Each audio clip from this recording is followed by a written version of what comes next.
kapanahunan ni Akaz na anak ni Jotam at apo naman ni Uzias na hari ng Juda, ang Jerusalem ay sinalakay ni Rezin, hari ng Syria, at ni Peka, anak ni Remalias, hari ng Israel. Ngunit hindi sila nagtagumpay. Nakaabot sa sambahayan ni David ang balitang nagkasundo na ang Syria at ang Israel, kaya't ang hari, gayon din ang buong bayan, ay nanginig sa takot na animoy mga punong kahoy na inuugoy ng hangin.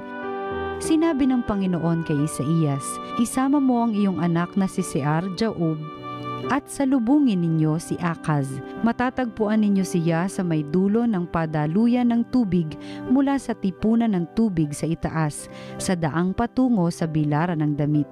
Ganito ang sabihin mo sa kanya, humanda ka, pumanatag ka at huwag matakot. Huwag masisira ang loob mo dahil sa nag-aalab na puot ni Rezin ng Syria at ng anak ni Remalias.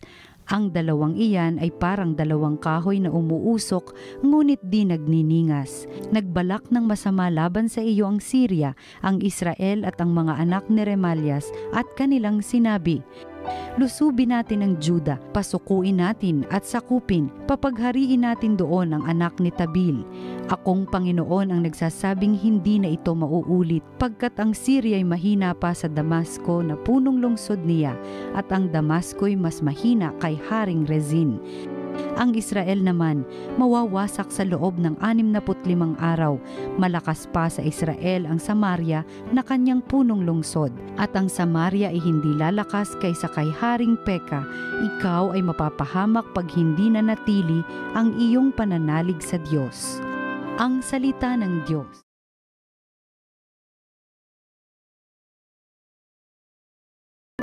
Ang Diyos ang siyang nagtatanod sa kanyang banal na lungsod. Dakila ang puon, dapat papurihan. Sa lungsod ng Diyos, bundok niya'y banal. Ang bundok ng Siyon, tahanan ng Diyos, ay dakong mataas na nakalulugod. Ang Diyos ang siyang nagtatanod sa kanyang banal na lungsod. Bundok sa hilaga, nagkalak ang dulot. Sa lahat ng bansa nitong sansinukob. Sa piling ng Diyos, ligtas ang sinuman sa loob ng muog ng banal na bayan. Ang Diyos ang siyang nagtatanod sa kanyang banal na lungsod. Itong mga hari ay nagtitipon-tipon upang sumalakay sa bundok ng Siyon. Sila ay nagulat nang ito'y mamasdan, pawang nagsitakas at nahintakutan. Ang Diyos ang siyang nagtatanod sa kanyang banal na lungsod. Ang nakakatulad ng pangamba nila ay ang pagluluwal ng butihing ina sa hanging amihay. Sa hanging amihay kanyang winawasak ang naglalakihang barkong naglalayag. Ang Diyos ang siyang nagtatanod sa kanyang banal na lungsod. Ang mabuting balita ng Panginoon ayon kay San Mateo. Noong panahong iyon, sinumbata ni Jesus ang mga bayang ginawa niya ng maraming kababalaghan, sapagkat hindi sila nagsisit tumalikod sa kanilang mga kasalanan. Kawawa ka, Corazin! Kawawa ka, Betsaida! Sapagkat kung sa Tiro at Sidon ginawa ang mga kababalaghang ginawa sa inyo, malao na sanang nagdaramit ng sako at nauupo sa abo ang mga taga roon upang ipakilalang sila'y nagsisisi. Ngunit sinasabi ko sa inyo, sa araw ng paghuhukom ay hindi na mabigat ang sasapitin ninyo kaysa sasapitin ng mga taga-Tiro at taga-Sidon. At ikaw, Kapernaum, ibig mong mataas hanggang sa langit. Ibabagsak ka sa Hades, sapagkat kung sa Sodoma ginawa ang mga kababalaghang ginawa rito sa inyo, sana'y nanatili pa ito hanggang ngayon. Ngunit sinasabi ko sa inyo, sa araw ng paghuhukom ay higit na mabigat ang ipaparusa sa inyo kaysa dinanas ng Sodoma. Ang mabuting balita ng Panginoon.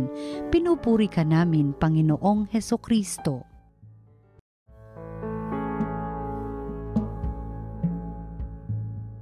Nais ko po munang batiin ang mga araw-araw na sumusubaybay sa atin pong mga pagninilay sa salita ng Diyos dito sa TV Maria.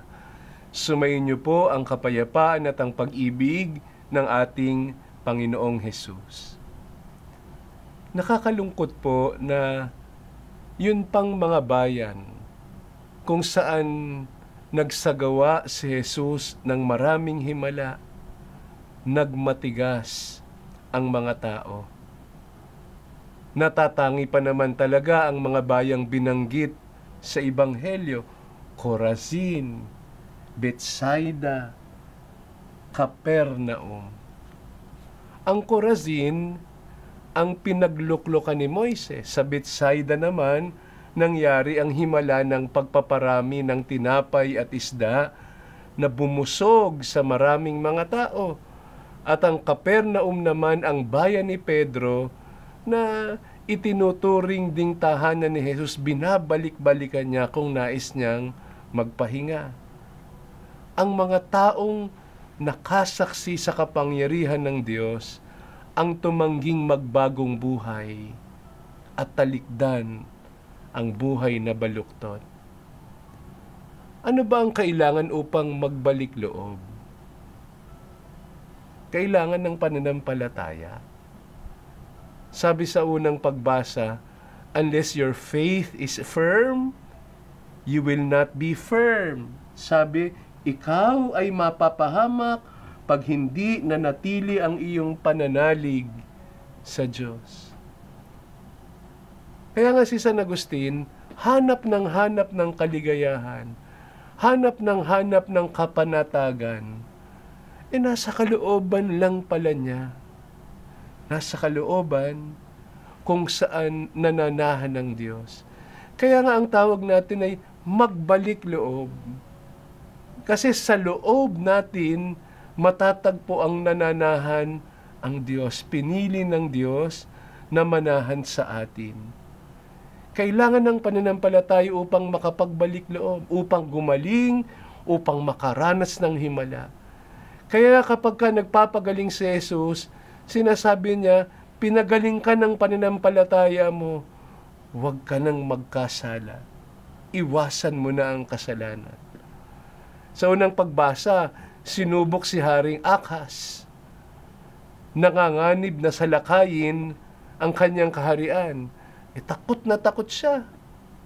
Kaya nga isinugo ng Diyos si Propeta Isaías upang paalalahanan siyang huwag matakot at manalig sa Diyos.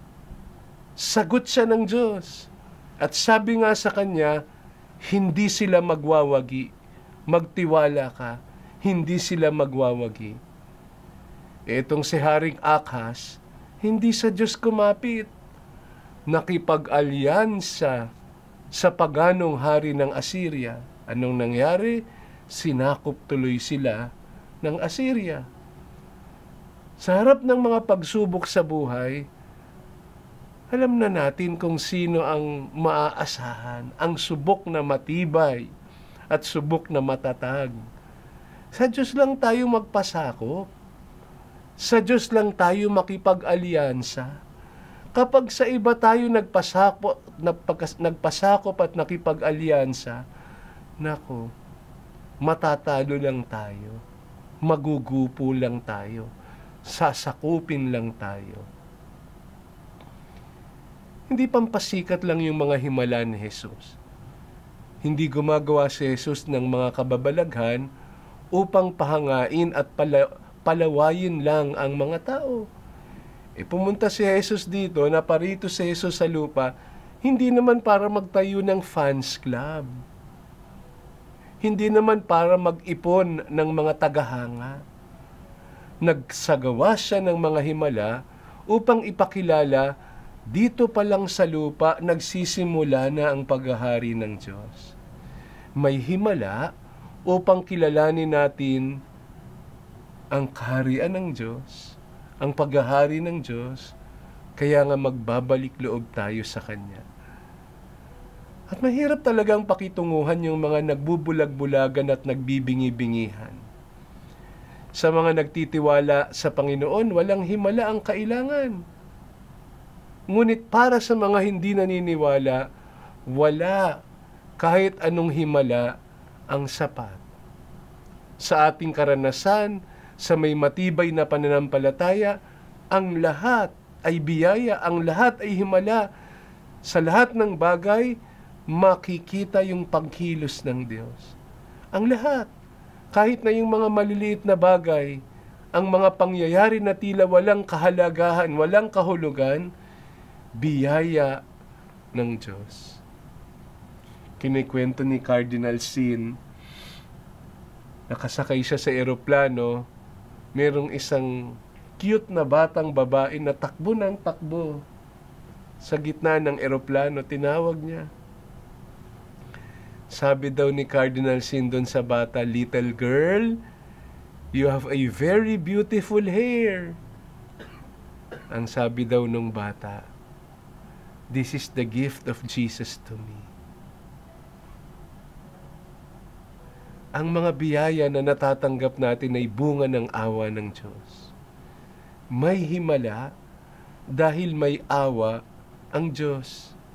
May himala o walang himala, tungkulin natin bilang mga Kristiyano na tignan ang ating mga sarili, suriin ang ating mga buhay, at sikaping maging karapat-dapat sa tipan natin sa Panginoon. Siya ang ating Diyos, tayo ang Kanyang bayan.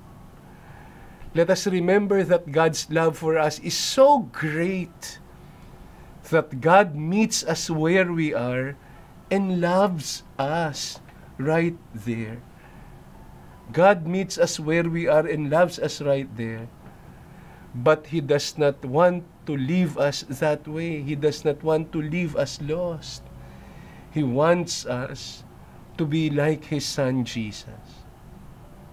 Darating po yung panahon, kung magmamatigas tayo, kung hindi natin aaminin, magmamayabang tayo, kung hindi natin aaminin na kailangan natin ang awa ng Diyos, kasasanayan natin ito. Sabi nga ng mga tatanda, baka mahipan ka ng hangin, tuluyan ka ng mabulag, tuluyan ka ng mabingi sa kabutihan ng Diyos, sa tinig ng Diyos. Ito po ang salita ng Diyos, ang salita ng buhay.